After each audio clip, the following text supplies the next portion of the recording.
Let me tell you a little bit about myself before I jump into my talk. I serve on the executive team at Christ Fellowship in Miami. We got 7 campuses locally and 11 globally. I also get a chance to write and speak about creativity, leadership, and media at benstapley.info. So that's who I am. This is what I'm going to talk about today. Church Online chat hosts. If you get these people and if you do it right, you make the experience so much more engaging.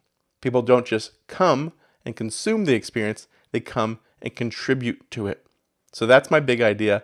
That's the win. Now let me tell you how to do it. I have 10 best practices that apply to any platform that you're on. Facebook, Instagram, YouTube, Chop, you name it, these best practices will apply.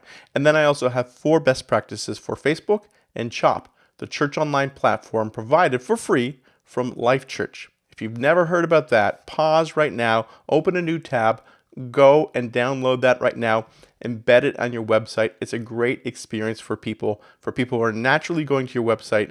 It gives them a chance to experience and chat with the experience on your website. I can't more highly speak about it than I just have. Do it. So here are my 10 best practices. 1, 2 chat hosts at every service. This does a couple of things.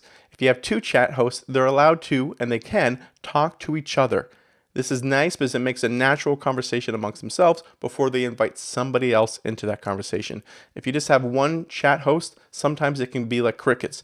How's everyone doing? No response. What do you think of the message? No response. 2 chat hosts, the people are responding to each other, and then other people join in and jump into that conversation. 2, the same chat host for particular service hours. You might have multiple services, multiple experiences, 9, 10, 11, 12. Imagine if this chat host at the 9 o'clock on week 1 was the same chat host on week 2. This would do a couple of things. First of all, that chat host would start to see rhythms and people showing up with particular regularity. They would be able to invite people, speak to people directly, remember the prayer request from last week, and ask how it's going this week. If you have the same chat host at the same service hour week after week after week, it builds that pastoral rapport with them. Try to do that. 3, envision the guest. Envision the guest of someone that you love, someone that God loves, friend, family member, coworker, someone that might be far from God, but you want to see drawn near to God. If you envision the guest this way, it's going to completely change the way in which you conduct the chat host. It's going to be warm. It's going to be relatable. It's going to draw people in. Envision the guest. Don't just chat to the universe. Chat to particular people that you envision and that you love. 4, encourage engagement. When you see people jumping into the live feed, people that you know, call them out. Say, hey, Frank, it's great to see you. Samantha, I haven't seen you a week. How are you doing? Call them out. Pull them into the conversation. Bring out the best of them. Engage, engage, engage. That's the key. Don't just wait for them to engage you. You engage them first. Draw them in to a conversation. 5, ask questions. You want to ask as many questions to solicit feedback from people. Try to keep them open-ended and try to keep them softballs. Stuff like, hey, where are you watching from today? What's your favorite song? What do you think of that last message point? How are you going to apply this tomorrow? And who do you want to invite next week? These questions pull people in. Again, the goal is so that they come and not just consume the experience, but contribute to it as well. Any question that the on-camera talent is asking themselves, make sure to jump in and ask that question to the people chatting as well. 6, steer the conversation. Sometimes the conversation gets off topic, and most of the times it's innocent. Hey, the weather's really terrible today. I can't wait to get outside. Stuff like that. But once in a while, the conversation really goes off topic and needs to be steered back. Sometimes it can get contentious very quickly. One of the things I like to encourage people is to watch out to politics. That is very divisive. If you see divisive conversations like politics come up, steer people away from that quickly, or the conversation can unravel very quickly online. 7, clickable URLs. Whenever the on-camera talent is talking about an action step, hey, prayer, give, community engagement, small groups, whatever it might be, make sure to provide that URL in which people can participate with a clickable URL. Now, hey, it's going to take them away from the experience, but don't worry, they're going to do an action step, which is what you want them to do. Again, they're not just coming to consume, you want them to contribute. So give them that URL, allow them to contribute and take an action step. Hopefully, they then come back to your experience as well. If not, you've led them down a spiritual pathway in which they're hopefully going to take another step closer towards Christ and their Creator. 8. Words matter. So watch your spelling, punctuation, and grammar. The last thing you want to do is to confuse people or even alienate them because of poor spelling. So whenever you write a sentence, always double check the words in it before you hit enter. Again, watch that spelling, punctuation, and grammar. Keep people engaged as much as possible by keeping the communication clear for them. 9. Connection cards. Make sure multiple times throughout the experience to push your digital connection cards. Here's the reason why. Views are good. Shares are good. Likes are good. Comments are good. But connection cards, those are great. Connection cards allows you to follow up with people throughout the week. It gives you their email, their cell phone, their contact info, and that allows you to follow up with them and continue them down their spiritual journey.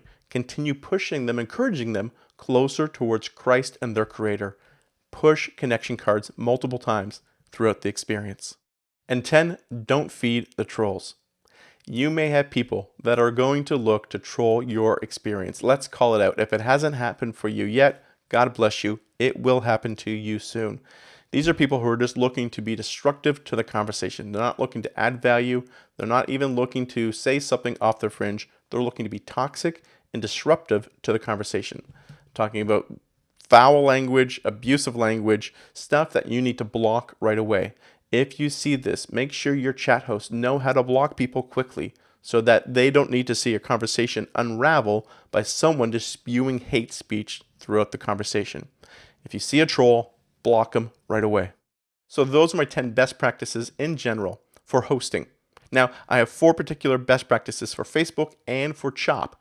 Realize that I've recorded this at the beginning of the pandemic, so the platforms may have changed over time, but right now, these are my 4 best practices for Facebook. The first one is pinning a comment. The first thing you should do as the organization is pin a comment as the organization. I usually like to start with, hey, welcome, we're so glad you're here. If you want to find out more, visit our, and you insert the URL of your website there.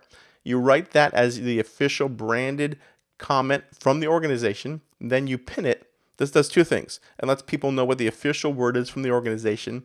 It keeps it up top in the chat the whole time. And then if people want to move towards your website at any point, they have that URL super handy. 2, comment as yourself. The rest of the comments should be made as yourself, as the individual. This does a couple of things. It humanizes the experience by putting a face, not just the organization, behind the comments. Also, I would encourage you to use the host badge that Facebook recently came out with. It not only keeps you as an individual, but it raises you up in your legitimacy as the host navigating this conversation. 3, reply to people. If someone brings up a question, comment, or concern, don't just reply generically, reply to them in particular. This helps everyone stay clear of what is being said in relationship to other people. It avoids a lot of confusion. Reply to people directly. And 4, share the love. After the experience is over, click on that share button and you can find out all the people that shared the service. Go to each of their timelines, like the fact that they shared, and write something simple as, thank you for sharing this and spreading the love. That will do a couple things. First of all, it affirms what they've done, and we all know what gets rewarded gets repeated. So it will increase that next time down the road. Share the love by doing that. So those were 4 best practices for Facebook. Now I have 4 unique best practices for Chop, the church online platform from Life Church as well. If you haven't downloaded this free resource and embedded it in your website, what are you waiting for? Go there today, use this. It's incredible, great platform for people that are naturally going to your website. Give them this experience there as well. The first thing is update your profile. That's the first suggestion I give. Make sure your name is on there and a photo of yourself. Nobody wants to see Skaterboy884 on there, some weird handle. And last, they don't want to see a picture of your cat. They want to see you. Make sure it's got your accurate name and an accurate photo of yourself. 2, reply to people. Right now, the best way to do that on Chap is using the @ symbol and then the person's name. This again avoids the confusion with who are you replying to as the host. It makes things super clear. Use the @ then the person's name, and then write your comment afterwards. That will avoid a lot of confusion. 3, live prayer. This is an incredible feature from Chop.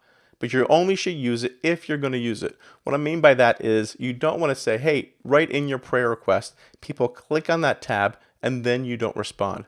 If someone's written a prayer request, they should get a response. So only use that feature, only encourage that feature if you're going to use that feature. If not, disable it. Don't encourage people. You don't want them going to a desert, to a ghost town, and getting no response from you as the host. Not good.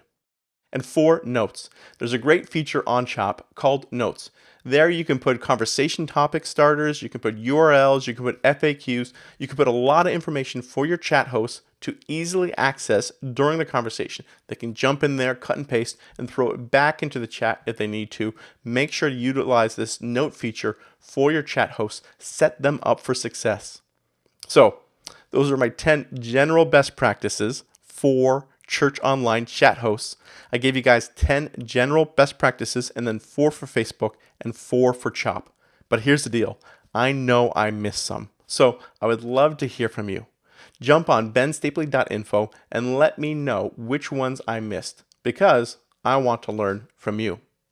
Hopefully this time was encouraging and equipping for you.